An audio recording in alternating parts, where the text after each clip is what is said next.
Welcome to the Leadership in Law podcast with host Marilyn Jenkins.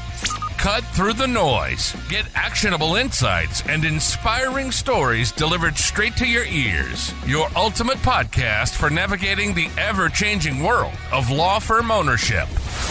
In each episode, we dive deep into the critical topics that matter most to you, from unlocking explosive growth to building a thriving team. We connect you with successful firm leaders and industry experts who share their proven strategies and hard-won wisdom. So, whether you're a seasoned leader or just starting your journey as a law firm owner, the Leadership in Law podcast is here to equip you with the knowledge and tools you need to build a successful and fulfilling legal practice.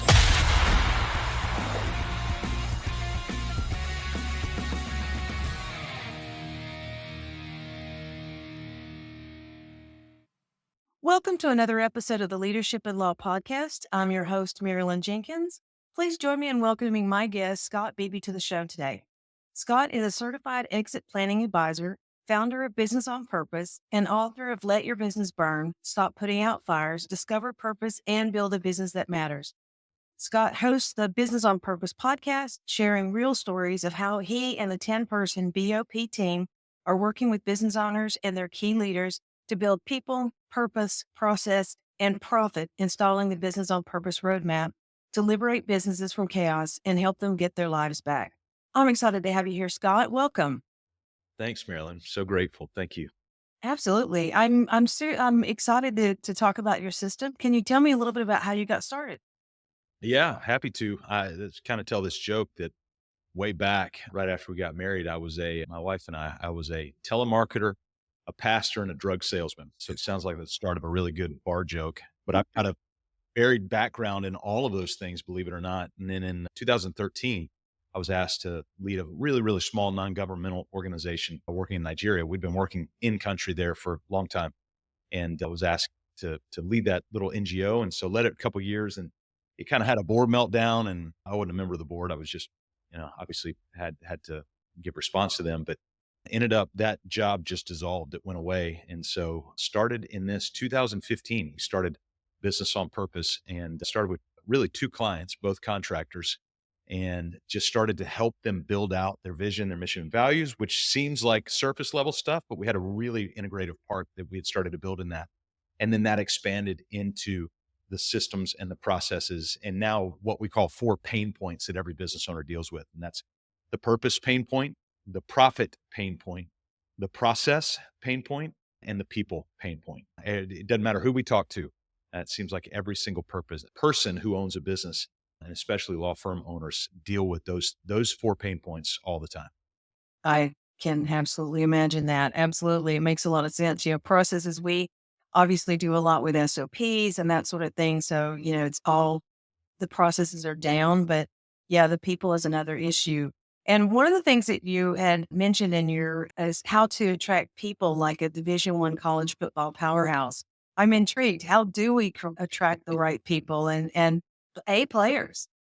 Yeah. So I had an opportunity to play football at the University of South Carolina way back in the day. This is before the giants that play on the field now. And back in the mid 90s was playing there. So I got insight into that world of Division I, SEC football, recruiting, all of that. So I got to see that. And then I went back a few years ago, and they had built about a 50, 60 million football operations facility. And I walked into that, and I'm like, oh my, this is another level. It's a completely different level. I mean, our gym was in the bowels of the building, like all the stuff that you would think about. You walk in now, and it is Taj Mahal for what these guys get to go be a part of. Now they got to pay for it with pressure that we didn't have at that stage. They do now. I get NIL and all those sorts of things. But when you start to look at it and you walk into a facility, you realize that the football staff is not waiting on student athletes to come to them. The football staff has entire departments, has entire rooms and entire staffs devoted to nothing but outreach and trying to create an environment. And we call it culture. See, we ripped off the term culture. We think culture is a business term. It's not. It's a science term. So business stole culture from science. And so we call things culture. And really what we mean when we say we want to have a great culture is we want to have a culture that attracts great people. That's really what we mean.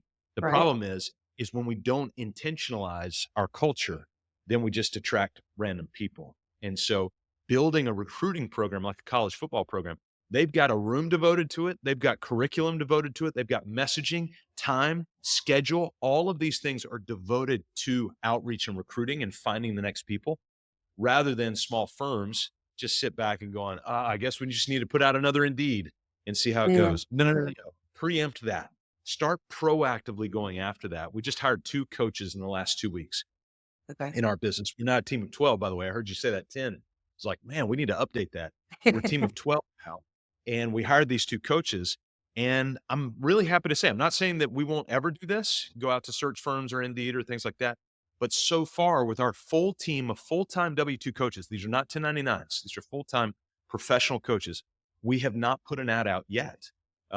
Because Oh, what wow. we've done is we've tried to create a culture that messages what we do. And at the moment we're ready to bring somebody in, we start tapping that network to go find it. And then when those people show up, we've got something to show them, that it's not just oh yeah, we've got a job role I got off the internet and hope you like the people here. No. Yeah. It's much more proactive. Plus, they already know about you because you have been putting it out to your network. That's So right. they're, That's they're right. in, And that's they what know most your people cul- should everywhere. Those should be your biggest salespeople to your culture, your team, and the people who are your clients. Your clients should be an amazing network for you. But usually we just bypass them. We go straight to Indeed. And then we wonder why the candidates that don't come in, we don't really like them, you know?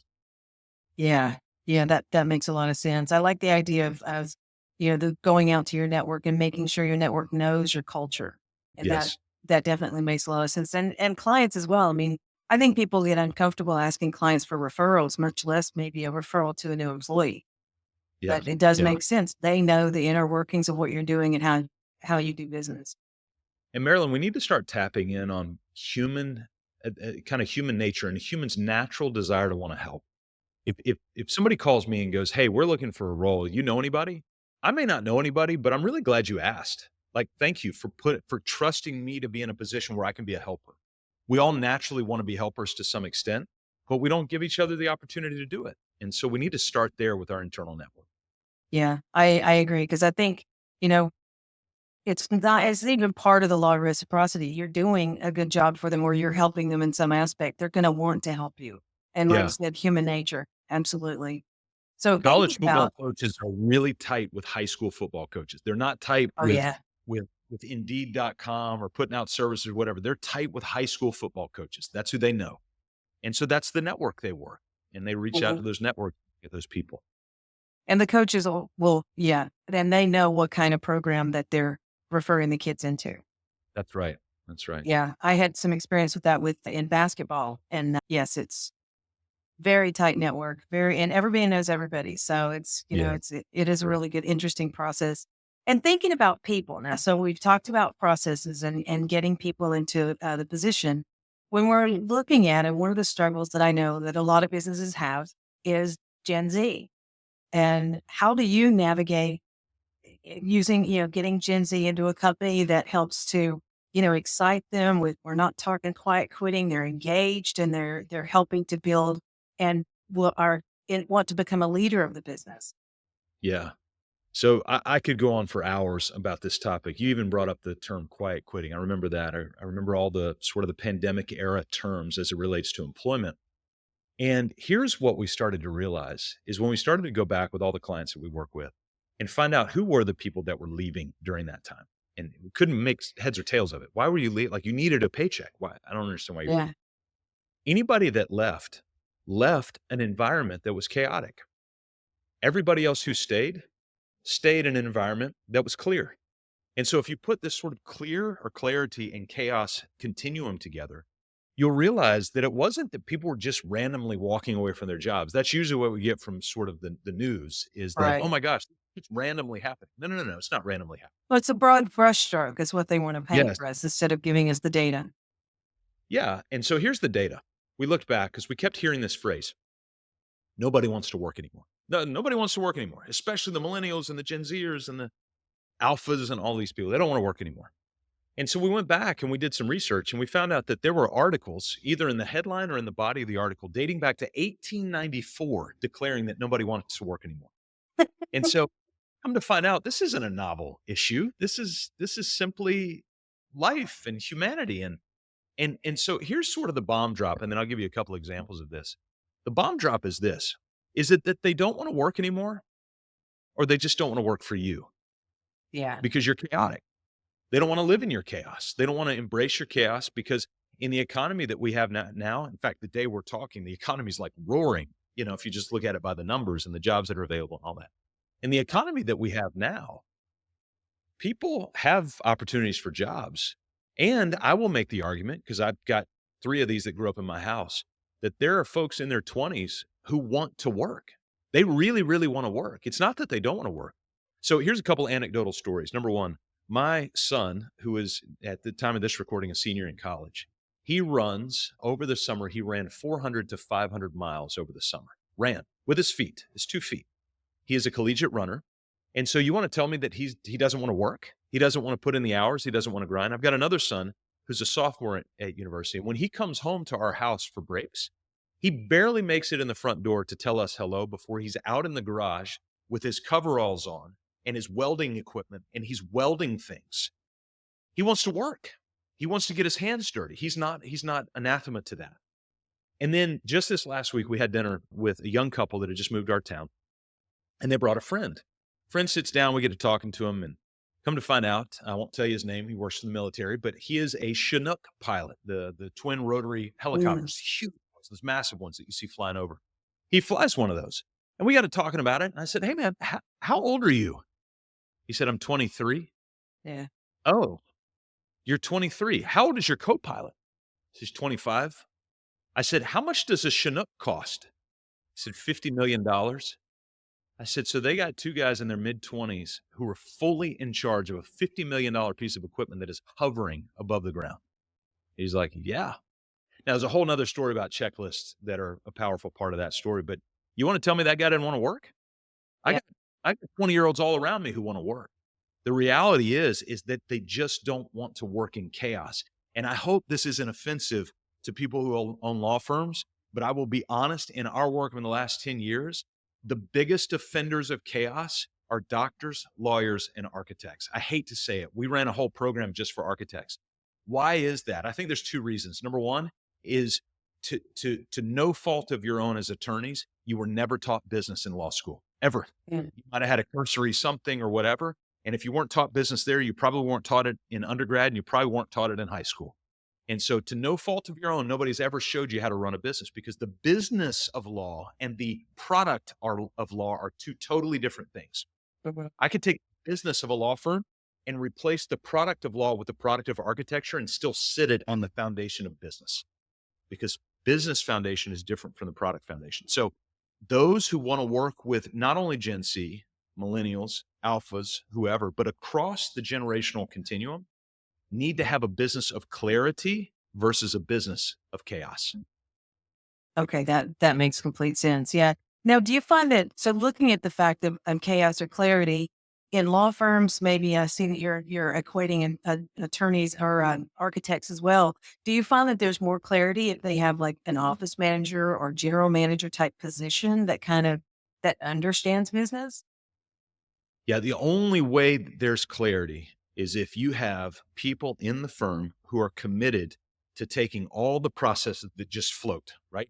We just got done working. We're actually bringing on an outsourced paid ad marketing manager for our business. We've never had one. We tried, but we get rid of them very, very quickly because we realize that they just live in chaos. They're just throwing money up on, Facebook or YouTube or whatever. And so this person we just brought in, he has a process and we have a process. And so this morning, we literally just overlapped those processes so that we have a weekly meeting. We have a weekly agenda. We have metrics that we're going to be tracking every week. We have campaign initiatives. We have the dates for those campaigns, all that stuff. And it's not just in my head. It's not in his head. It's documented. Michael Gerber said this: if it's not written down, you don't own it. We say it a little bit more harsh. If it's not written down, it doesn't exist. If it's not written down, it doesn't exist. And so the clarity comes when things are written down, whether you've got an office manager or not, whether you have the right personality or not. Process is no beloved to one particular personality. Process needs all the personalities to be able to function at a high level.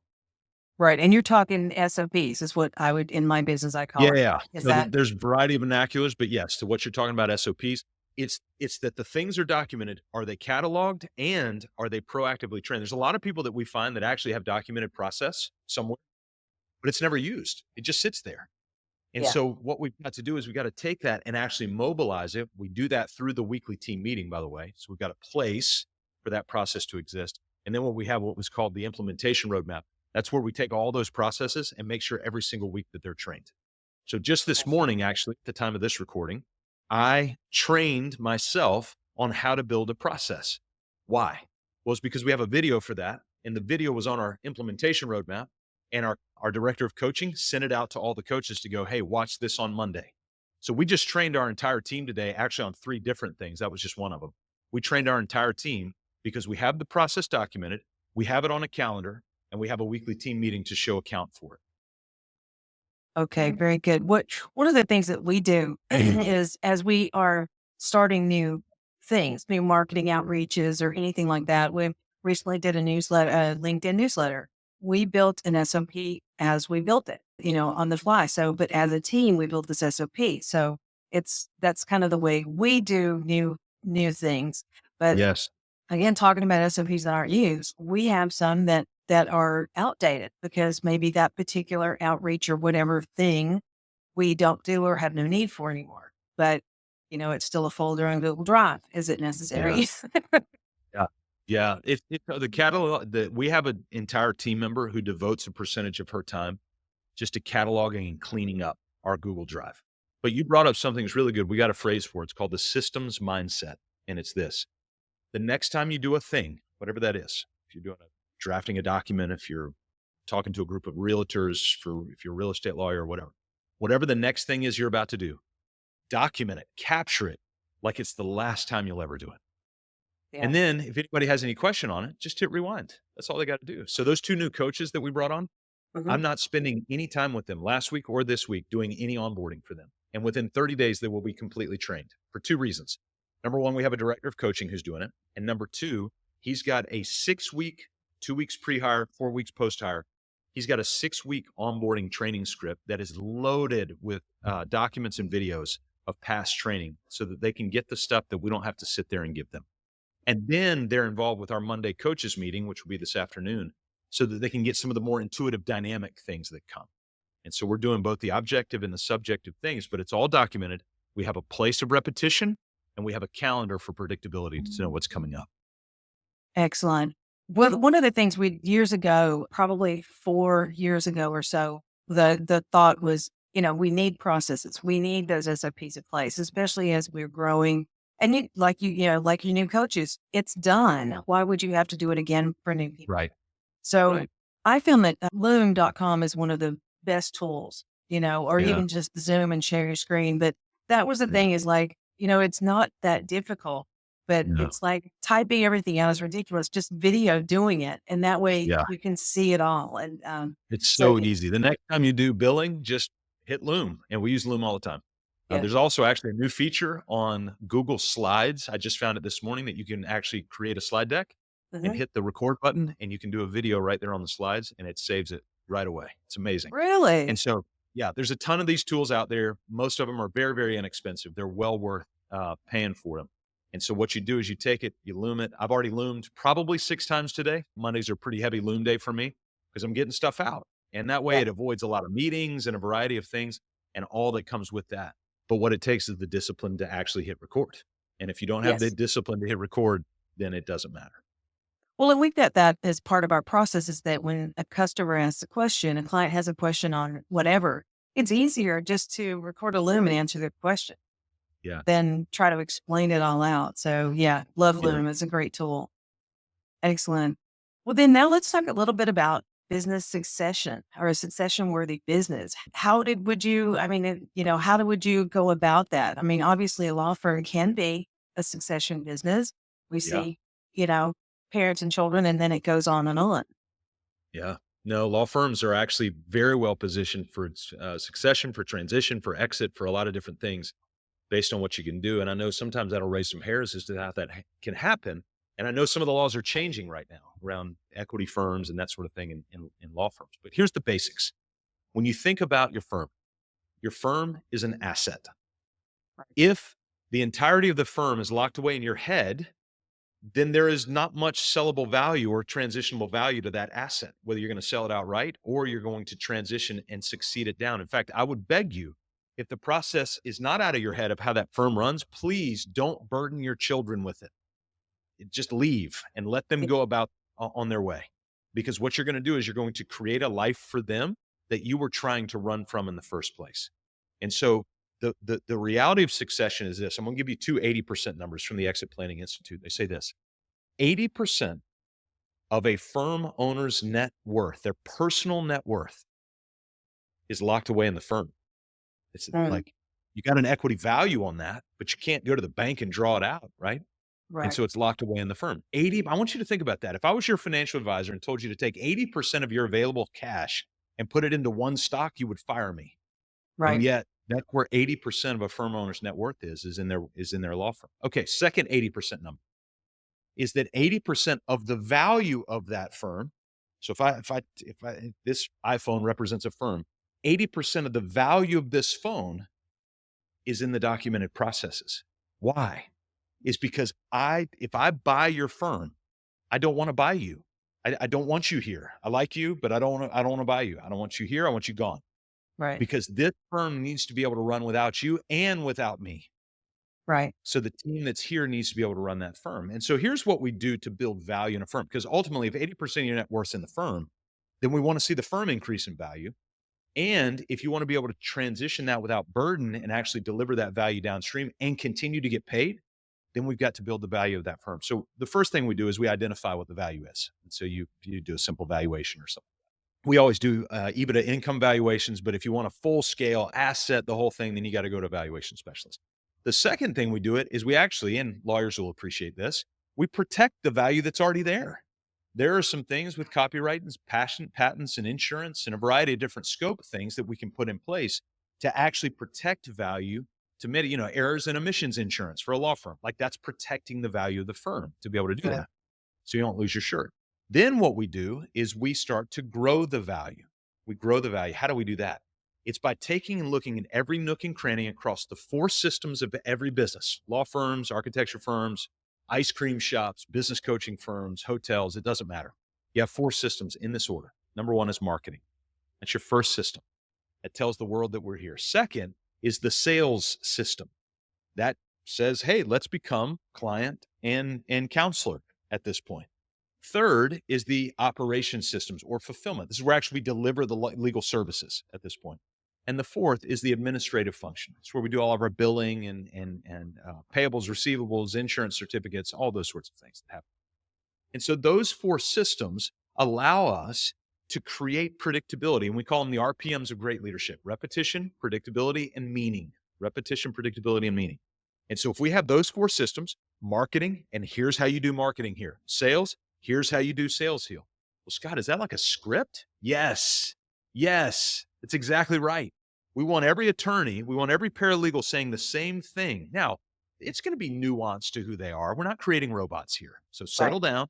Okay. What we're creating is repetition, predictability, and meaning. So that when a client comes in, it's one of the most client-facing things that we can do is giving them the same attention that we gave the last person and that we will give the next person because of that repetition, predictability, and meaning. So marketing, sales, legal services, we draft this way every time. We run the file through this way every single time. We use Qualia this way every single time, right?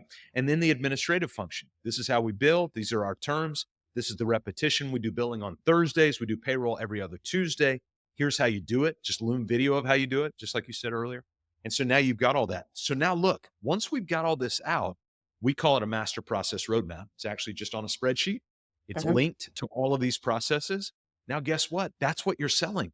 That's what you're successioning downstream is this asset that is now out of your head and it's on a sheet of paper in digital documented form so other people can have access to it.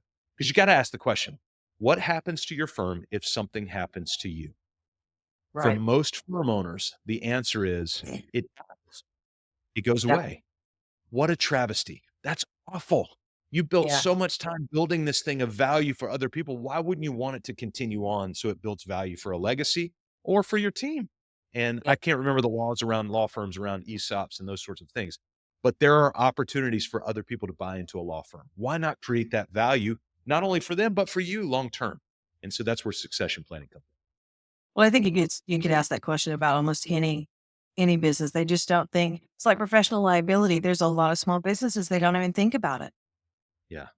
and Yeah. it's such an inexpensive thing, to Yeah. protect yourself. So That- I agree. This is excellent. The 80%, I agree.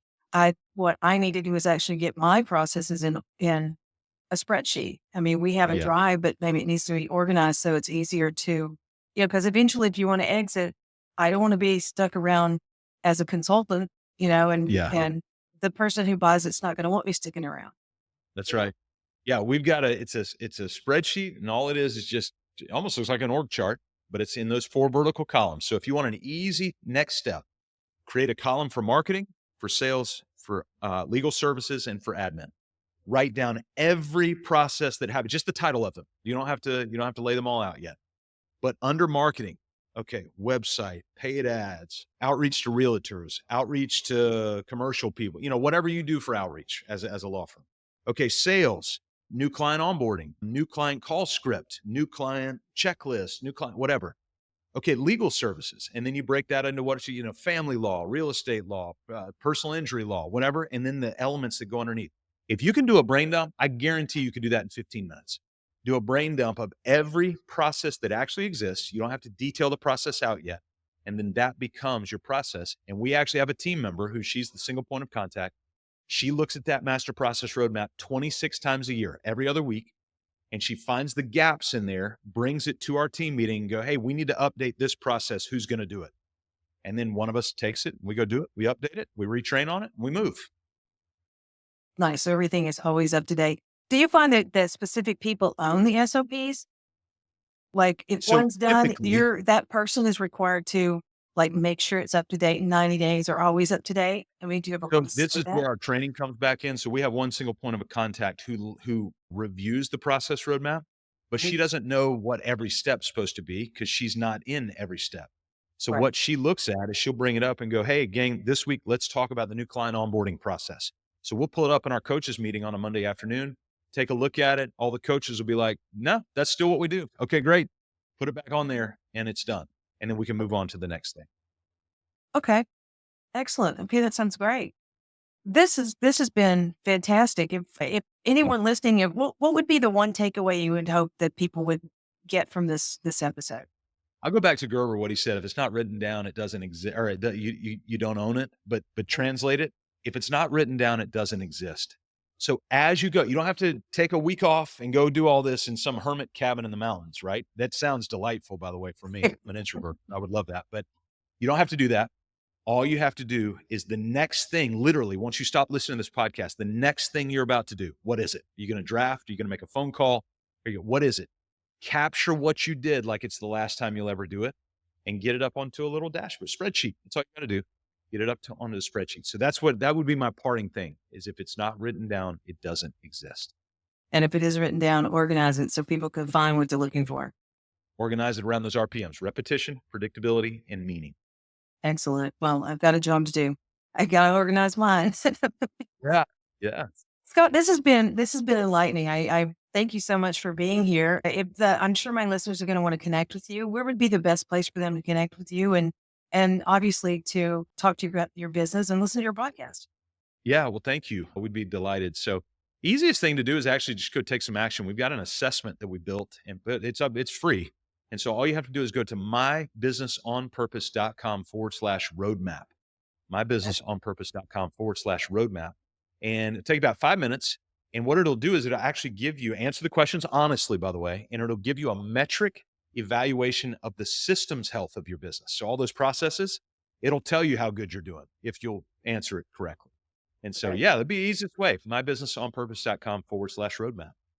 Fantastic. We'll make sure that's in the show notes for everybody. Scott, thank you so much. Again, this has been really interesting. And now I know a few things I need Good. to get done on mine, but it's Great information. Thank you so much for being here. Well, hopefully that'll help you get going, Marilyn. Hey, this is a lot of work to put these podcasts on. So thank you for allowing me to be a part of this and doing the hard work to help your listeners be able to get some new content. Absolutely. Thanks for joining me today for this episode. As we wrap up, I'd love for you to do two things. First, subscribe to this podcast so you don't miss an episode. And if you find value here, I'd love it if you would rate it and review it. That really does make a difference in helping other people to discover this podcast. Second, you can connect with me on LinkedIn to keep up with what I'm currently learning and thinking about. And if you're ready to take the next step with a digital strategist to help you grow your law firm, I'd be honored to help you. Just go to lawmarketingzone.com to book a call with me. Stay tuned for our next episode next week. Until then, as always, thanks for listening to Leadership in Law Podcast, and be sure to subscribe wherever you listen to podcasts so you don't miss the next episode. Thanks for joining us on another episode of the Leadership in Law Podcast. Remember, you're not alone on this journey. There's a whole community of law firm owners out there facing similar challenges and striving for the same success. Head over to our website at lawmarketingzone.com. From there, connect with other listeners, access valuable resources, and stay up to date on the latest episodes.